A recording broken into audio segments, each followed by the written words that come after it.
But I don't care. I fight anybody, and I fight all my entire life anybody. There's too many world champions in the sport of boxing. And it's crazy. I don't think he'll want to lose to Crawford, a much smaller guy, just because he's at the end of the road. But the fight's so big and the money's so big, he's gonna have to. When questioned about Mayweather training with Crawford, Canelo responded savagely, stating that he doesn't care who Crawford is working with. He claimed that he has been fighting all of his life and is prepared to take on anyone, regardless of height or training partner, because he is confident in his experience. Which fight was more difficult between Mayweather or Bivol, and why? I think both are similar. Just Bivol is bigger, so I think Bivol. Canelo. Alvarez's mental state before his impending bout with Terence Crawford was revealed by Hearn. He claims that Canelo is committed to winning against a person from a weaker division. Hearn underlined that although Canelo's pride is at stake, financial incentives are also very important. Although Canelo may benefit from the size disparity between the two, Hearn pointed out that Canelo is not taking the fight lightly and is exerting himself since he knows how detrimental a defeat to a smaller opponent would be to his reputation. I don't think he'll want to lose to Crawford, a much smaller guy, just because he's at the end of the road. But the fight's so big and the money's so big, he's gonna have to take it. I bet he retires after that fight. No, really? Yeah. Why would you carry on? Like, you fight Crawford. Who else is there for Canelo Alvarez to fight? David Benavidez. Yeah, but he's just not gonna. Like, the size of Benavidez now. Benavidez going to come back to 68. I don't know. Like, again, the same thing. I don't think Canelo would want to lose to Benavidez because he's not the fighter he was. Do you know what I mean? Like, there's a lot of pride for those guys. So he's made a huge amount of money. I don't know. Look, maybe it was just fighting in Saudi, the negative opponent, all this kind of stuff. But I was sitting next to Bud for the whole fight, and I was thinking, I think you'll probably beat him. Oh, you know? Wow. Don't get me wrong, it's a very tough fight for both. Great fight. But the movement of Terence Crawford and the ring IQ, and he looks like, in my opinion, the younger, fresher fighter, even though they're both, 36 and 38? It's amazing. I know I don't have much time left with you, Eddie. I just wanted to just quick follow up on that. When you were watching the fight with Bud, what was he telling you when he was watching it round by round by round? Well, we had the fight very close. Floyd Mayweather has given Terence Crawford his whole support by assisting him in training for the eagerly awaited fight with Canelo. Crawford's focus and attention to detail seemed to truly impress Floyd, who was quick to call him the best boxer in the world at the moment. Their relationship during training indicates a deep regard for one another, and Floyd's conviction that Crawford can do something exceptional against the more experienced opponent. Mayweather's endorsement is a clear indication of his confidence in Crawford's skills. Right now, in your opinion, who's the best fighter in the world? We can't put Tank up there in the top 10 in pound for pound. He has to be somewhere in pound for pound. And Canelo done something that is amazing when Canelo was able to go to light heavyweight and become light heavyweight champion. Something that I didn't even see him going up that heavy, and he did that. So, but as of right now, I have to put Terence Crawford as. When discussing Canelo's skills, Floyd didn't mince words. He minimized the challenge of defeating him, implying that Canelo lacks the nuance or unpredictable nature that top fighters offer. Floyd's prior ring experience with Canelo supports his assertion by stating unequivocally that he didn't find the Mexican star particularly difficult to defeat. Although his comments may come across as harsh, they demonstrate how confident he is in Crawford's chances in the impending bout. It's really that they don't want. It's not that they don't want to see Tank win because they feel like it's beating me because I dominated the fight game for so long. But these same writers out here, they praise Canelo. He can pick and choose who he want to fight. And I'm gonna tell y'all the truth about Canelo. Motherfucker, easy, man. Cakewalk, easy. Y'all sitting up here, y'all praising this dude. This dude was nothing. I was almost 40 years old when I cooked this dude. Easy. Canelo's a hell of a fighter. There's a lot of great Mexican fighters. That's not for me to rate fighters. I just take my hat off to so many fighters that paved the way, you know, for me to be where I'm at, just, you know, throughout life.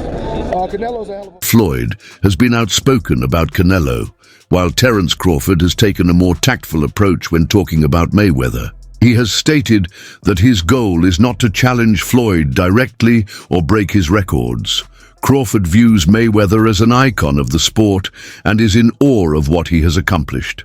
This viewpoint demonstrates that despite his ambition, Crawford maintains his groundedness and reverence for those who came before him. Have you thought about going for 51-0, beating Mayweather's record with 50-0? Is that something that you thought about?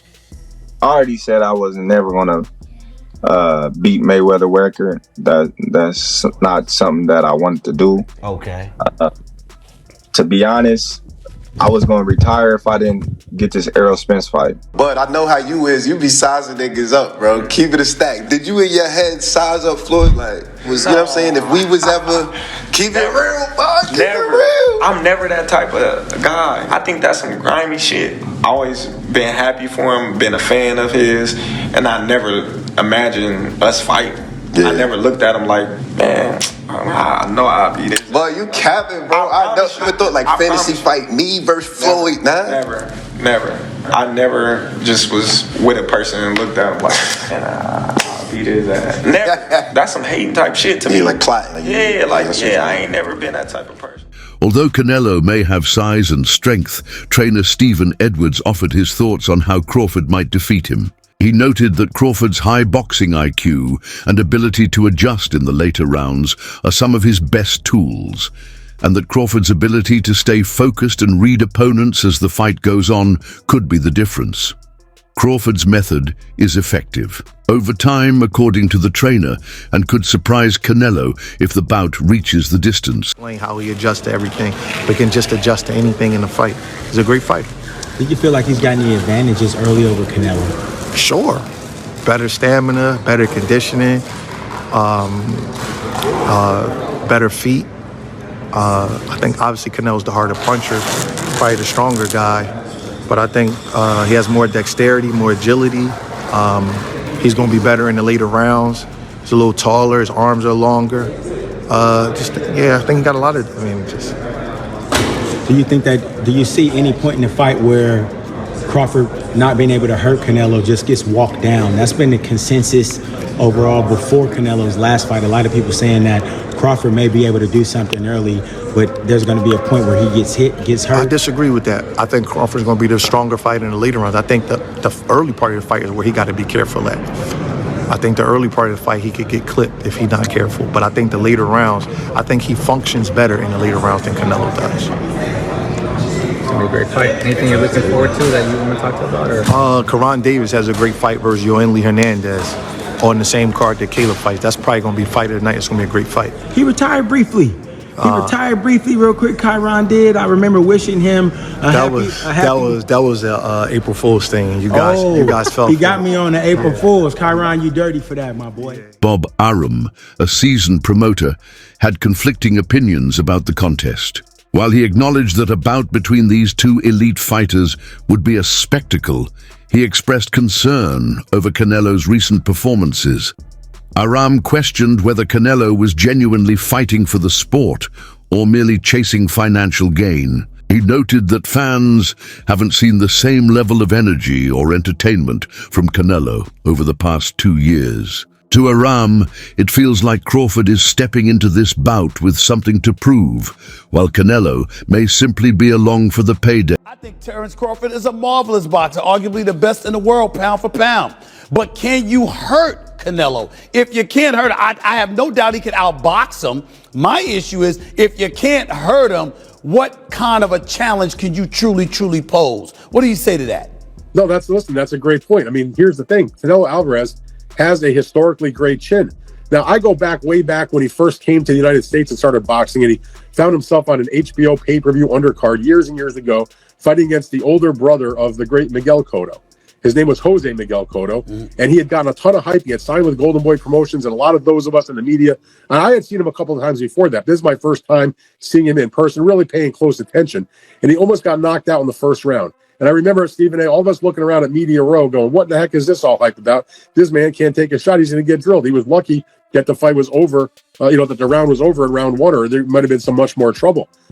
Stephen A., that was like, I don't know, 16, 17 years ago. I've never seen him wobbled, rocked, physically, visibly hurt since then. He has an all-time great chin going in the ring with tremendous punchers. Terence Crawford coming up 2 weight classes, do any damage? Yeah, he's a slick boxer, and he's also a good puncher in the welterweight division, in the junior welterweight division, in the lightweight division. But even at junior middleweight, which is where Terence Crawford had his most recent fight back in August, when he moved up and he won a world title, he didn't blow the doors off. He fought a very tough, solid opponent named Israel Madrimov. He gave him a good fight. It was very close. Madrimov's people seem to think he might have even been able to edge it out. But if you can't hurt an Israel Madrimov at 154, what the heck are you going to do with Canelo Alvarez, the sturdiest guy in the world, at 168? So that aspect of it is certainly a problem. You mentioned about Charlo. Charlo was there to get his check. I know one thing about Terence Crawford. He's not going to just come to turn up to get the check. He'll at least try. And Charlo, I don't think... And Raphael, a boxing journalist, concentrated on the fight's wider effects for him. There is more to the matchup than pay-per-view figures. The goal is to get spectators excited and give them a match that matters. According to Raphael, this type of event keeps boxing current and attracts casual spectators who might not otherwise pay attention to the sport. He views it as a win-win situation, a rare encounter between 2 accomplished fighters from different divisions who each contribute something special to the ring. Come on, he's human. So he had a few hiccups. He won the fight. He's Terence Crawford. A lot of people say, "Oh, Teddy, you make him so good. You're always saying how great Crawford is." But who's he beating? He unified the what was his first division? Lightweight. Then he unified the junior. Then he unified the junior welter, then he unified the welter. I think I got the weight classes right. It doesn't matter. He unified like 3 different weight classes.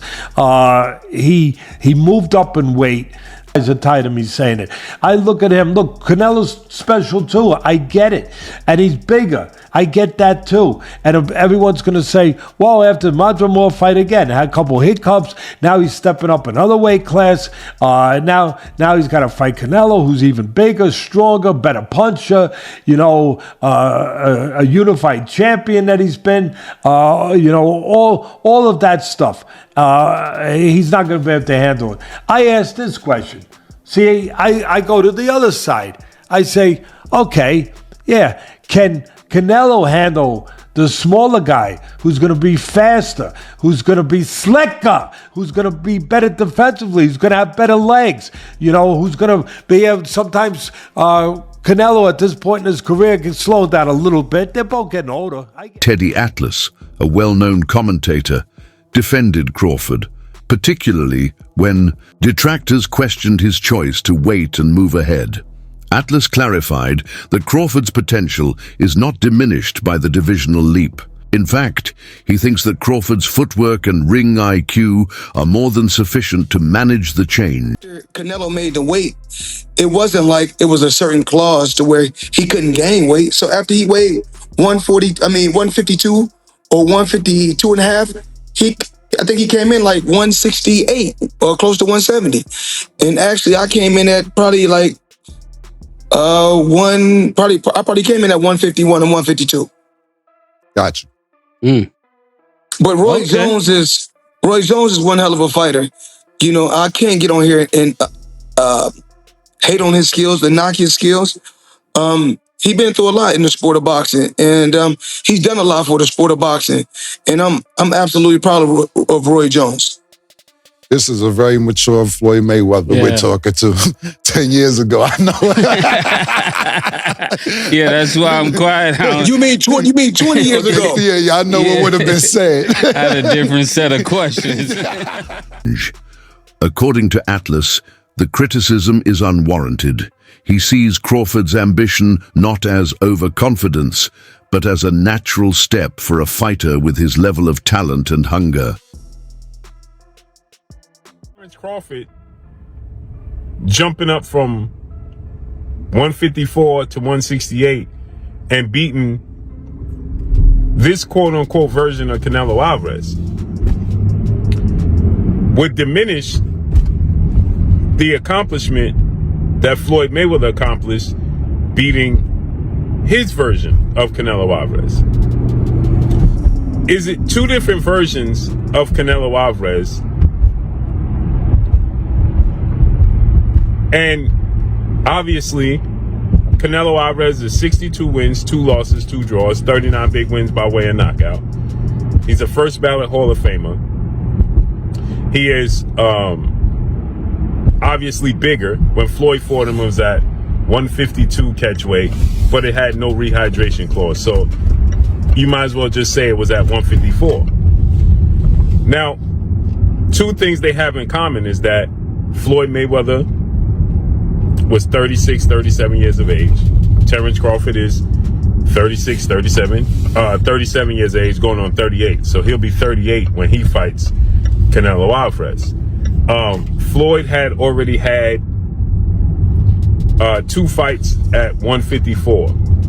He had the fight with Miguel Cotto, and he had the fight with Oscar De La Hoya.